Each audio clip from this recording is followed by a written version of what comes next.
To let you know, this episode might contain some profane language and we wanted to give you a heads up. Please be prepared and enjoy the episode. Hi there, this is Mowafi. You're listening to the Women Power Podcast, a subsidiary platform to the Women Power Summit, the largest event in MENA, with the aim of empowering women and helping them achieve their absolute highest potential. Each week on the Women Power Podcast, you will hear honest, vulnerable, authentic, real conversations from inspiring women. These women will share their experiences and stories into what it takes to build a successful business and career. The podcast will share insight and inspiration and hopefully inspire action and lead change. Amy Mowafi is the co-founder and CEO of Mo4 Network, which is one of the leading creative and media agencies in Egypt. Amy started Mo4 with her 3 brothers, which has grown from a team of 4 siblings and 2 developers to over 200 people now. Welcome, Amy. I wanted to talk to you a little bit about COVID. How was everything in Cairo? Have you guys been affected by business-wise in the last 9 months, or are things now getting back to normal? Tell me a bit more about that. So, it's a global pandemic. And there's nothing anyone could have done to plan for that. And I think, certainly as a business, at the end of the day, yes, we've been going for nearly a decade, but we're still, essentially we're a startup. And when you see these huge institutions suffering to the point of breaking point, and it was really, really tough. I think for Egypt, it was, Egypt, it's interesting because we've survived a revolution. We've survived a devaluation. And it was unfortunate because you could really sense in the last couple of years us I don't mean us as Mo4, as a country kind of picking ourselves up out of that. Tourism, which is such a cornerstone of what we do as Egypt, was picking up again. And suddenly we take this massive, massive hit. And so certainly us as a company, it's just very exhausting because you're like, okay, we got through this and we were in crisis mode and we survived all of the impact of the revolution, and then we're in crisis mode and we managed somehow by the grace of God and a lot of long nights crying in the bathrooms to survive the devaluation, and then you're hit with this again. But I also think at the same time, because we had faced so many national level epic challenges as a business, I think we were structurally and psychologically and emotionally much more prepared and able to navigate this, although it was on a whole other level. And I think we'd also developed that kind of thick skin that enables you in situations like this to make some very, very tough decisions. Without doubt, we made the toughest decisions we have ever made as a company since our existence. But had it not been for those experiences, we wouldn't have been so quick and so ready very early on to make the decisions. So, we went remote March 15th, I think. We were the first of the companies, certainly in our ecosystem, to do so. And we made some very, very tough team decisions and financial decisions and structural decisions right at the very, very early days. And it was very difficult to do that at that time. And obviously with time, they began to see the kind of scale of the problem. But alhamdulillah, however painful it was, it set us up in a much stronger position now. Now we're starting to reap the benefits because we survived. If you don't survive, you don't get to do shit, right? So you essentially have to put a gun to your own head and go, this is gonna fucking hurt and I'm gonna rip my heart out and I'm gonna cut off one of my limbs, but at least I'm gonna have something to work with whenever down the line. And that's exactly what's happening. So we're kind of in a situation where, some parts of the business have remained intact. Some parts of the business have been divested. Other parts of the business are stronger than ever. And we're kind of at a stage right now where we're kind of looking and kind of amalgamating it all back together. What was the hardest decision you've made? I've never in the history of Mo4, no matter how hard things got, had to let people go unless I was letting them go because they suck, right? Unless I was firing someone. I've never had to let people go, even when we were at our most bootstrapped, even when we were struggling the most financially. And I was so proud of the fact that even post-revolution, We paid our salaries very, very late, but we fucking paid them and we kept people on board. And same after devaluation, we just fucking fought.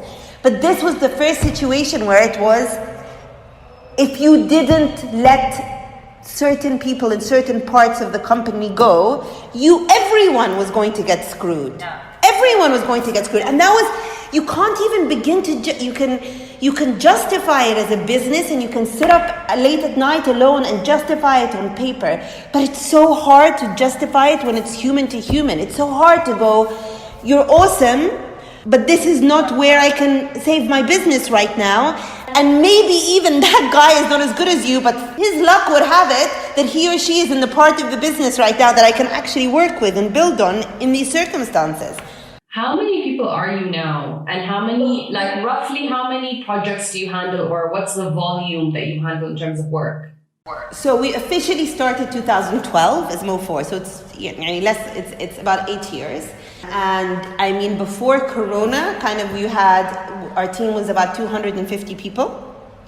And we've managed, we've managed hundreds and hundreds and hundreds and hundreds of clients, whether it's on retainer basis or on a project basis. At some points we've had a portfolio of up to 140 retainer clients. But I am an entrepreneur by this situation that I found myself in, but I'm not one of these people who, it's not like I would wake up in the morning if I didn't have this business and think, what's this other business that I wouldn't, I'm not an entrepreneurial person by nature. What I am is a storyteller. And so if you tell me what I'm passionate about the media. The media that we do and the stories that we tell across our 7 media platforms, that's why I continue to do this. And honestly, that's why I continue to manage the agency, because I know it enables me to do things that media is not usually able to do. No media company in this region, for a fact, has the huge production capabilities and resources that we use daily and take for granted, because we're basically siphoning them off the agency side of the business. Because they're there, right? I have this team of editors and animators and cinematographers and mukhrigin and photographers, and they're all hanging around this office. And when they're not doing a campaign for Coke, why the fuck don't they go and film a really cool documentary about our traditional music in Sinai? Cool, you get to do that without even thinking, how much is that going to cost? No media gets to do that. Who are your partners? Are your brothers? Are you like a team of 4? Is it divided equally so? It's divided in terms of ownership. Yes, it's divided equally. In terms of our role, in terms of us as employees in the company, no, we have different seniority and different roles and different positions. Because also there's a big age gap between us and a big difference of experience and a big difference of strengths. So can you tell me more about how your role evolved in 10 years? On a daily basis, I am cleaning up shit is my main job title. Honestly. And I don't know if this is how it's supposed to be. I don't know if because I'm fucking up somehow. But I just wake up every morning and I clean up shit for 8 hours. I need to keep them, because again, like what I'm telling you, it just seems like for some reason we've been in a situation where we've gone from crisis to crisis, and this isn't something that you fix and manage overnight. It's a process. And so, yes, there are times where I've gone, I'm going to develop this product, or we're going to launch this new media, or we're going to really focus on these types of stories, and that's the time where I'm happiest and most excited. But most of the time, I am my main role is to keep the machine functioning. Is it sustainable, though, to fight this many fires on a daily basis, every day, weekends, holidays, and for the business to need you and need your energy and need you to make decisions? Because, the thing that I kind of feel about clients is, there's no loyalty. Like, they like you, but if they find another agency with a better price or a better team, or they don't like your campaign this week, they're terminating. So is it sustainable for you to just be like, getting on the phone with this person, firing someone else, hiring somebody? Like, is this how you foresee the rest of your life? Absolutely not. And I have the source of so many of my personal, I'm always posting about crying in the fucking bathrooms. And 9 times out of 10, the source of that is me just thinking, what the hell am I doing? But at the same time, I have such a belief in the power and the impact of what we do when we're at our best. And none of that can happen unless someone has to take the fall. And no one is ever going to care as much as me to take that fall. And honestly, I've tried. It is not for want of trying. It is, and I'm sure this isn't a unique story, but I've plenty of times tried to hire very, very senior industry people. And it's not because they can't, it's because it's a lot. And it's such a diversified business. Who is going to ever give a shit? Who's going to give a shit? You know, I oftentimes, I have this argument a lot, especially with my two younger brothers. And they will be like, some shit will hit the fan on a Saturday afternoon. And I'll be like, oh, I'll just fucking take care of it. And I'll deal with the source of the problem on Sunday. And they'll be like, but why? Why don't you make this person do it right now? I'm like, okay, so here's the situation. Here's what's going to happen. I can create a huge fuss right now in the moment while there's this really important deliverable that has to happen. The deliverable won't happen. I'll lose out and the company will lose out on X thing. That other person who's just fucked up is not going to give two fucking shits. And that's the kind of catch-22 situation you constantly find yourself in. But I say all that, I genuinely mean this. I have the best team. I have such an incredible team, and everyone does their part beautifully. The problems are not that. The problem is just you're constantly trying to figure out how to keep all of the different pieces of the pie together and functioning. And that's not anyone's problem. What you need to hire is a great fucking CEO or a great operations director. This though, like they will never be able to do what you do with as much passion and grit. And you've had like a 10-year start where you've built this business, you know the ins and outs, you've dealt with all the clients, small and big. So then you hire some rookie who'll come in who just won't have all that right ingredients. So for somebody who's tried to find to outsource this role, they could never be you, and then the clients want you, and the team wants you. So it's almost like you're stuck with a child that never grows up. It is very challenging. You know what? I remember. So when we first came into the industry, the only other real digital-based company was a company called Digital Republic, and I remember. And the owner a few years back, the owner, and they were like. For us, they were like, oh, it's Digital Republic, right? And the owner a few years back had sold his share. And I remember being at a dinner or some event and having a conversation with him. And we were still, very early years Mo4. And I very distinctly remember him saying to me, I've just fucking had enough, right? I've not had enough as an entrepreneur. I've not had enough as a creative. I've had enough from the nature of this client-based business. And now I understand, right? So if you tell me in an ideal world, and we're working very hard to build some interesting tech products and e-commerce products and scalable tech and e-commerce products, which we'll launch next year. And if, inshallah, I find a revenue stream as powerful as the agency currently is, I wouldn't hesitate to divest that part of it in a heartbeat. But and the media, alhamdulillah, makes good money, but even if it wasn't, I will never let go of that. I'm always willing to work hard, but this idea of being beholden to clients, and honestly, I'm also tired, I'm tired of sitting in boardrooms where, and 9 times out of 10, it's a guy, it's a man, some older man, who has no fucking clue what the fuck is going on in terms of digital or social. وبيتكلم بثقة, and I no longer, and it's becoming, in the last year and a half especially, it's becoming a problem because I ما بعرفش أمسك نفسي anymore. I'm no longer able to أمسك نفسي from calling them out on their incompetence. Can you tell me more about the 6 different products you've created? What do they all do differently, and why? And who's behind them? So how it works is, so you have Mo4. So actually, the business is actually 2 parts, right? If you get down to it, and that's how we also function internally.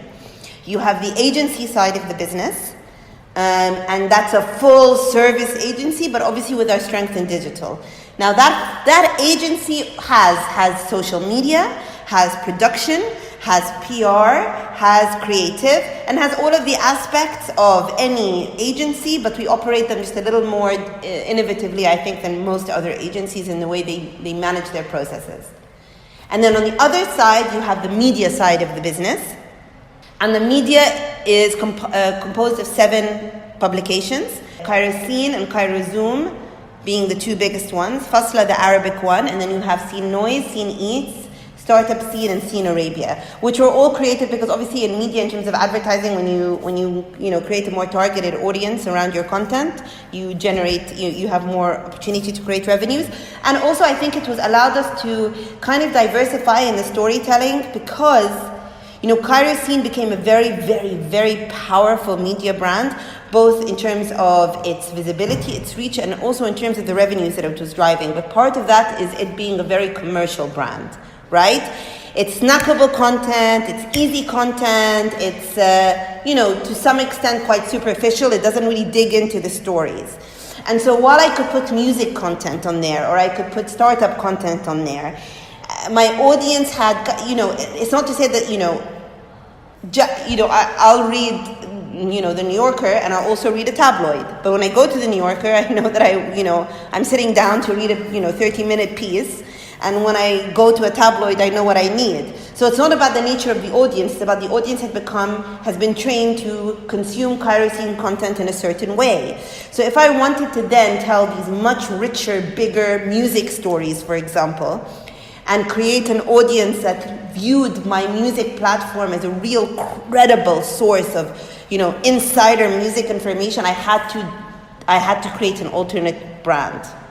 And the same for, the entrepreneurial. I've always been very, very inspired and impressed and excited by the entrepreneurial ecosystem, both in Egypt and across the region. And I think it's just incredible what's happening. And I think there's a conversation and a vibrancy around it that you don't get outside, that I haven't seen in Europe, for example, in the same way.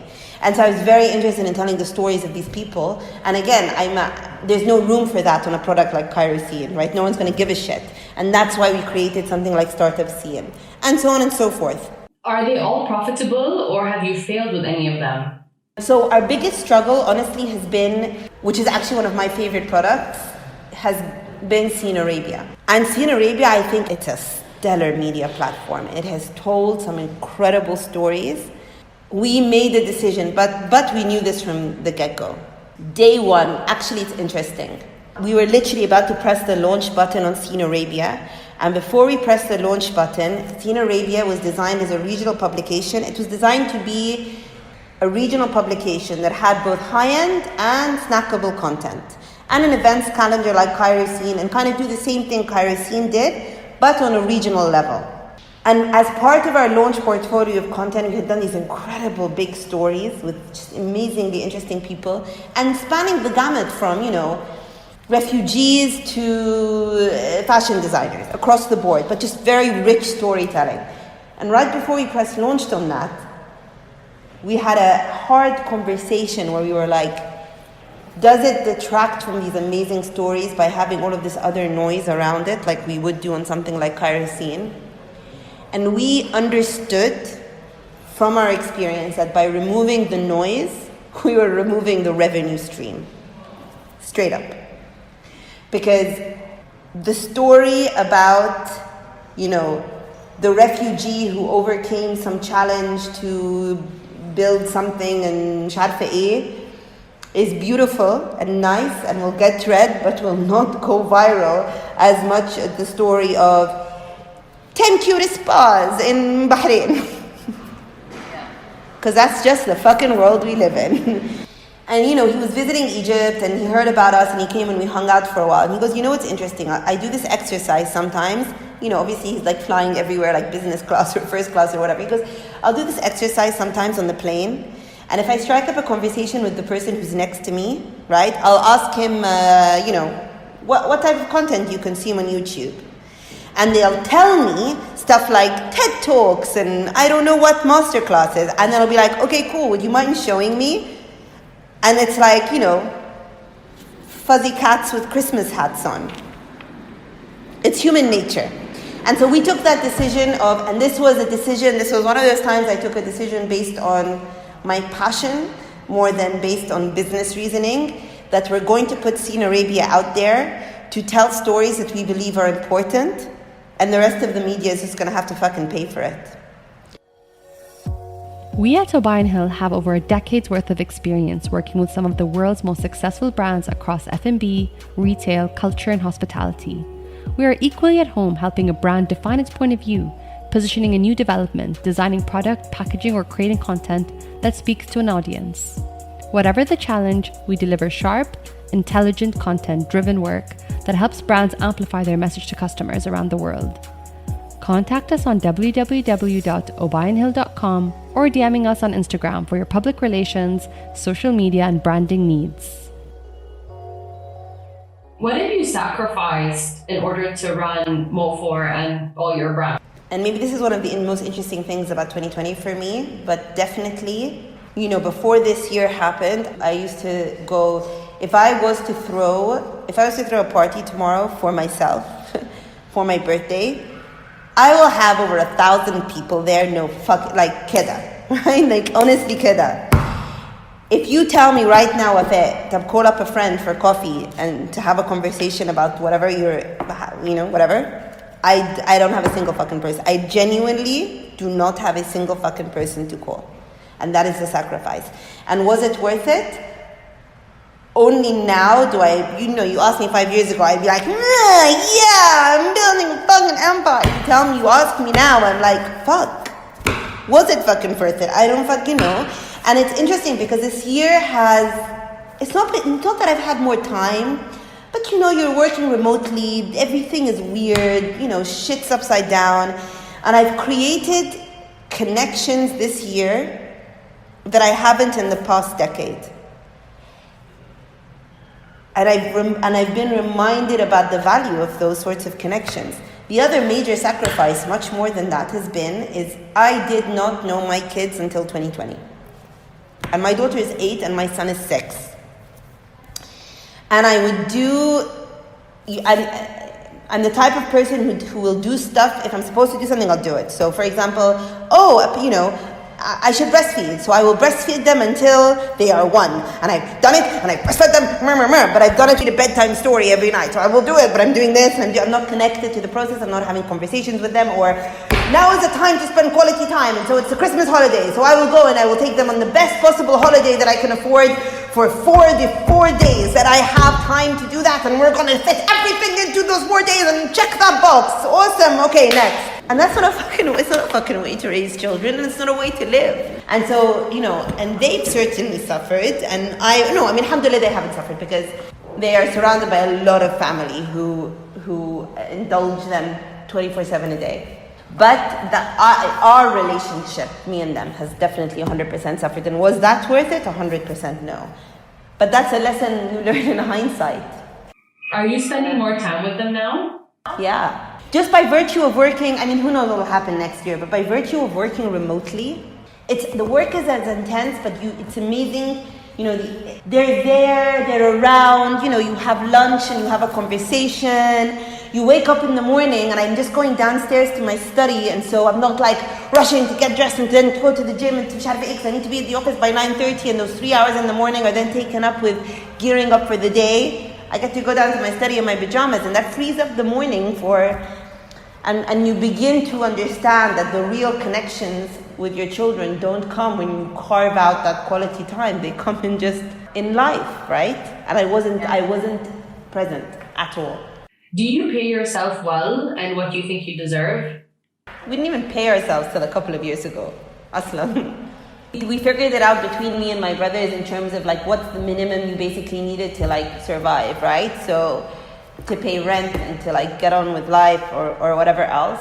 And then also as it's kind of gone along, so people have different stages in their lives. Someone gets married, someone has kids. That's no sensible way to do it at all. That's the wrong way to do it. But also this is part of the things that this year has kind of enabled us to figure out. But in all cases, none of us None of us get paid as much as some of the highest paid people in this company. But one day that will change.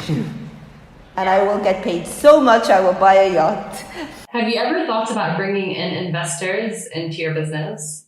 Not for Mo4, but for some of the tech products we're building, yes. But not for Mo4.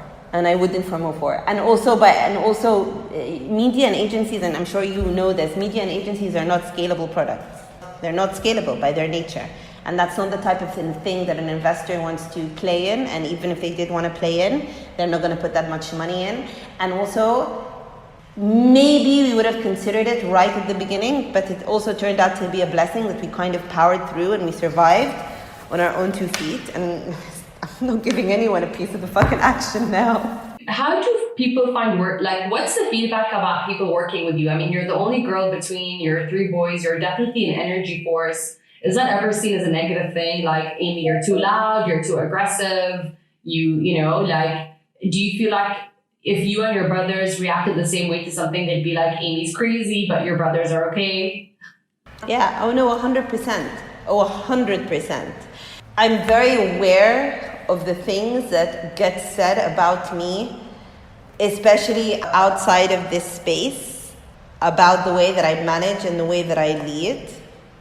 And it's interesting, you know, over the years, as time has passed, sometimes I'll just get these random emails out of nowhere from people who, you know, would have left 2 years ago, or 3 years ago, or 5 years ago, and would be like, okay, I get it. You know, I understand. Or only when I went to this other company did I realize how unique it is to have someone who cares so much that they're constantly pushing for the next thing. You know, and they're constantly pushing I understand. Even when I'm in the middle of it, I can see how fucking annoying I might be, and I can see how I would want to slap me, but I often can't see beyond. But this is possible. So why wouldn't I do it? Why wouldn't you? Why wouldn't you stay up until 10 p.m. if it's possible to do it and then achieve this? Or, you know, why would you see this video and know if you spent an extra 2 hours on it, it could be incredible instead of just good, and not do it?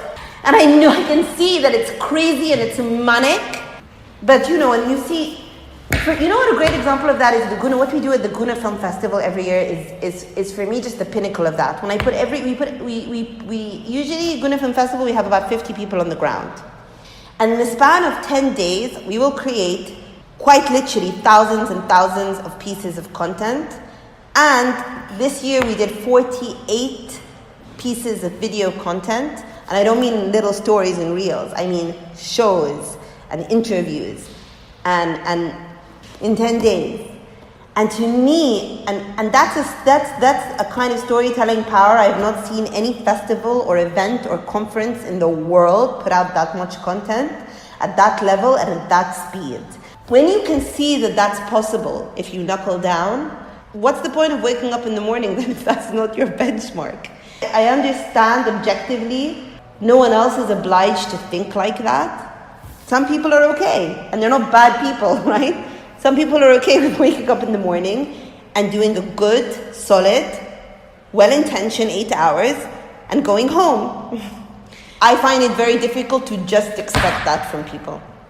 Do people burn out in the process though while they work with you if that's your benchmark? Like, what's the worst thing someone said about you that you've heard and maybe has hurt your feelings? I know I tell this story all the time. So there's a guy, and I'll say his name because it's a story now. And you know, so there's a guy called Kurt. Kurt is one of my favorite humans on earth now, not then.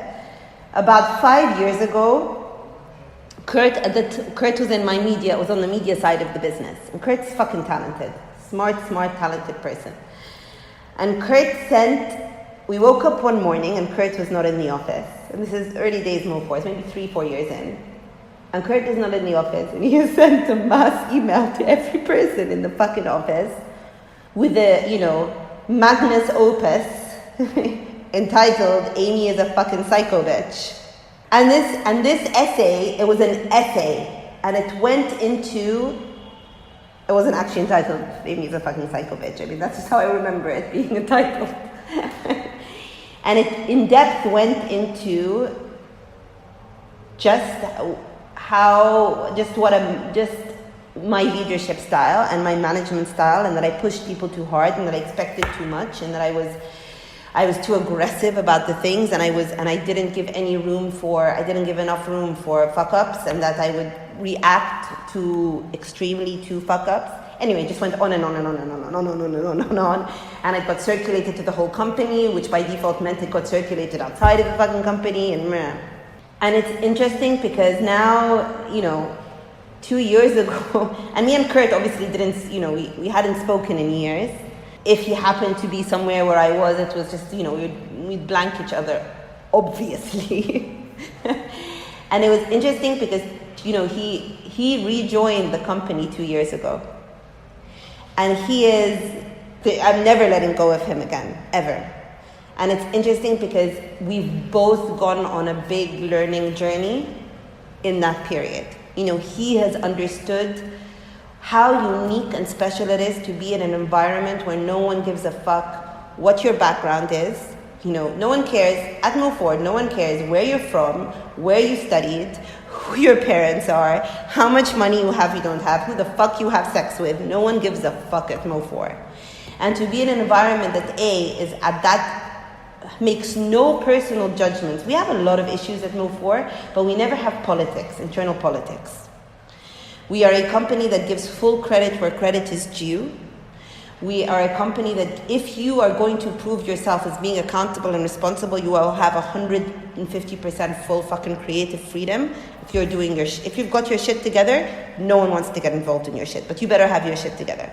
And I think over time he understood the value of that, and I think he understood after Ad 5 سنين يلف many companies in the ecosystem, he understood how special that is.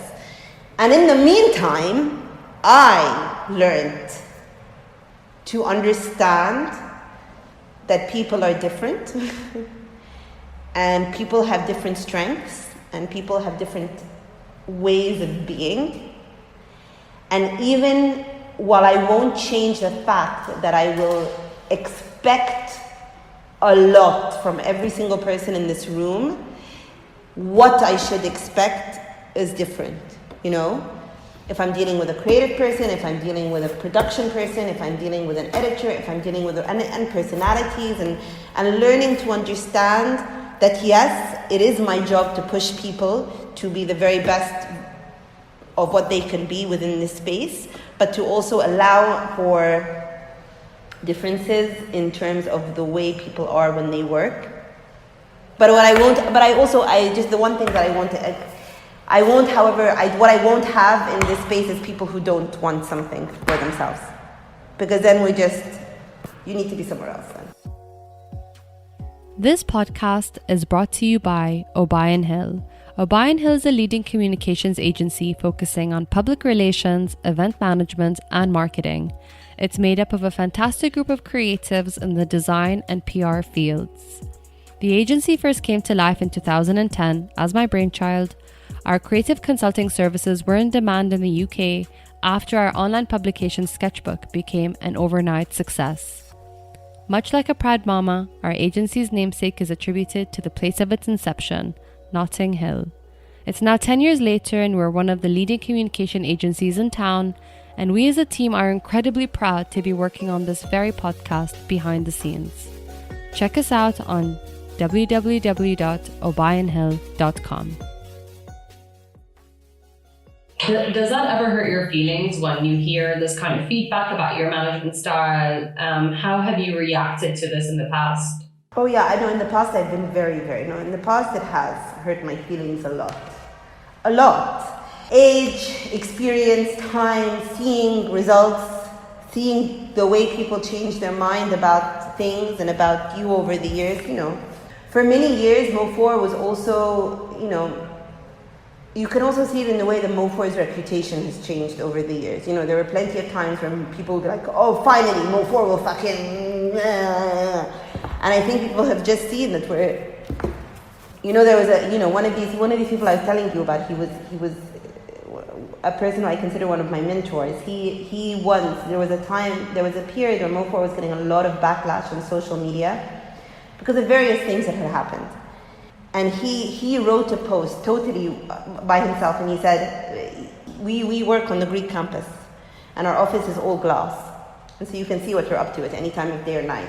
And he wrote a post, he goes, I defy anyone to ever walk past that office and not see the lights on.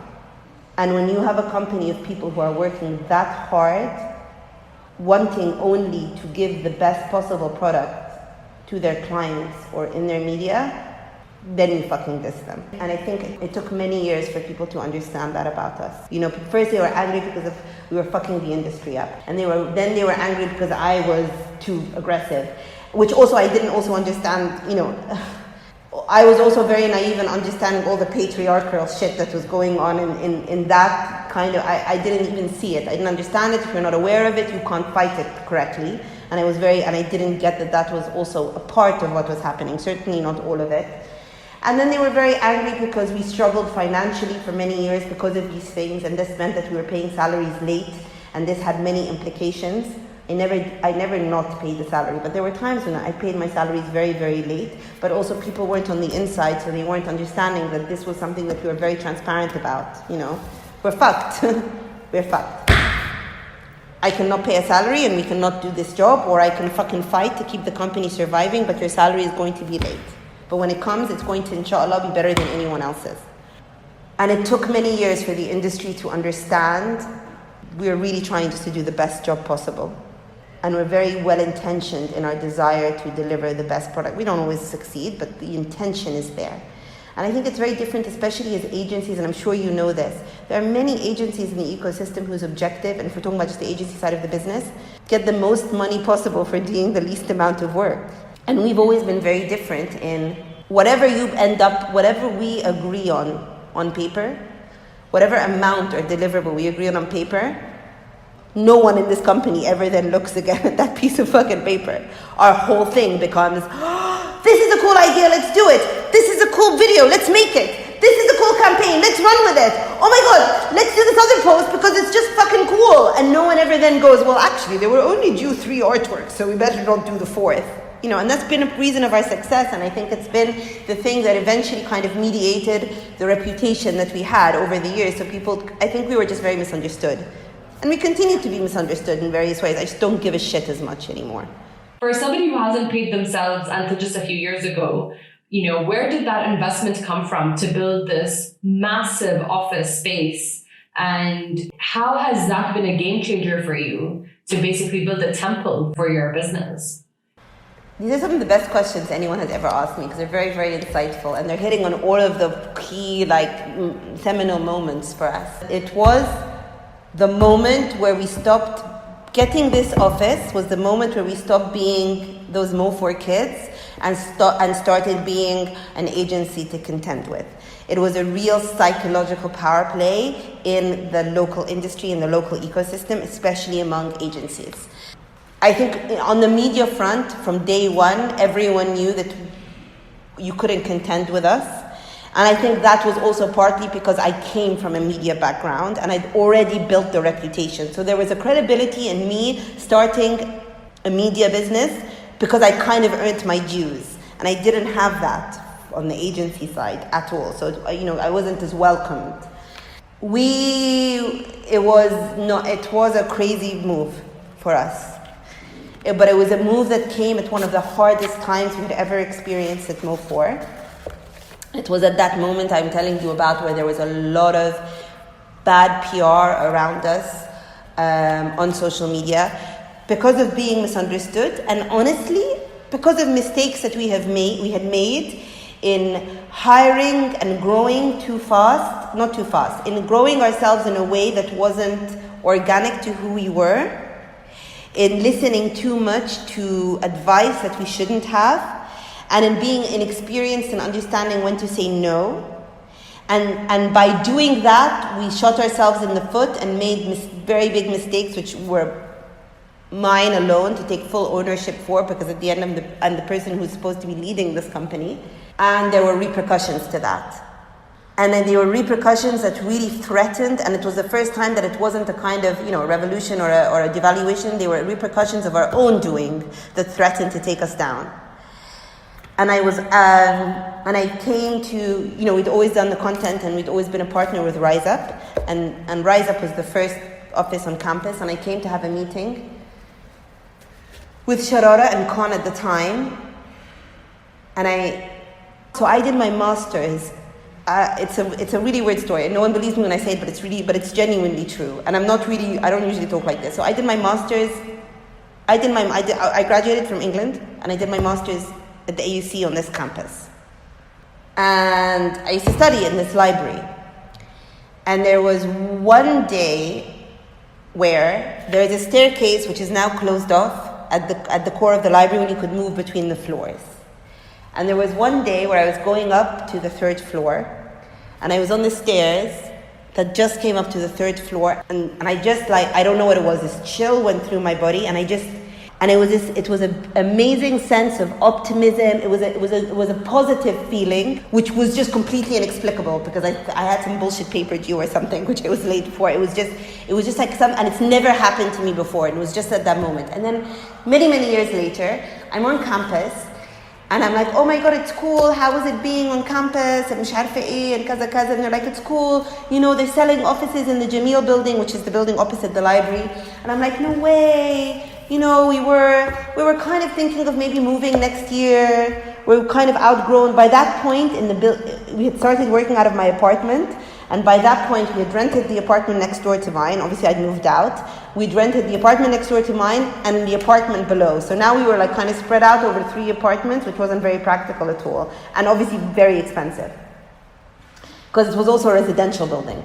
And I went and I spoke to Alfie, who owns every campus, and he goes, what about the library? And I go, but I'm not big enough for the library. Because at the time we were about 70, 80 people, but we were growing very fast. And he was like, have a look. And I walked into this space, and it was that, you know what I mean? It was that moment again for me. And also there was just something I've never seen a space like it in Egypt. I've never seen a space that was as if it was designed for us. And to me, there was something very magical about this once being a library of books and this company of storytellers in a different time and a different world taking over that space for itself. And it was just something to me, very meaningful and very magical. And it made no sense on paper. It made sense for the future. Like if we grow, then it starts to make financial sense. It made no sense on paper. And I went back and I spoke to Adam and I was like, this is the most amazing space. And he was like, you're fucking crazy because this makes no fucking financial sense. And I said, let's make it fucking work because I think it's going to be a game changer for us. And it was. The second we moved, we didn't even have, I'm going to show you something. There's no chairs in this boardroom. To this day, I have not bought boardroom chairs because they're so fucking expensive. No one tells you, I'm sure you know. No one ever tells you how expensive office chairs are. Office chairs are fucking expensive. And we walked in here on a fucking blank slate. We just walked into this office and we're like, well, we'll build it as we go along. And overnight, it was overnight. Overnight, Mo4 became a legitimate agency. It was a psychological power play when we needed it most.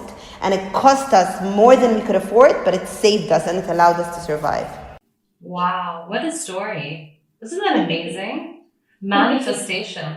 And you built a little castle for yourself. It is such a beautiful space. I don't feel any shortcuts were given into building this gorgeous space. And I remember as well seeing someone with a little boy as well. She was a mom and working and she brought her kid to work. So I understood that this was an environment that was so flexible and supportive of young moms. Yeah, I wish we had more. I understand. I wish we had more. We also live in a culture though where outside of Mo4, it's not a decision that many young moms take to continue to work. When I have in the rare occasions, Mo4 is also a very young company, but in terms of the average age of the people. But on the rare occasions where someone has come and said, I'm a mom, I'm like, fucking awesome. Moms get shit done.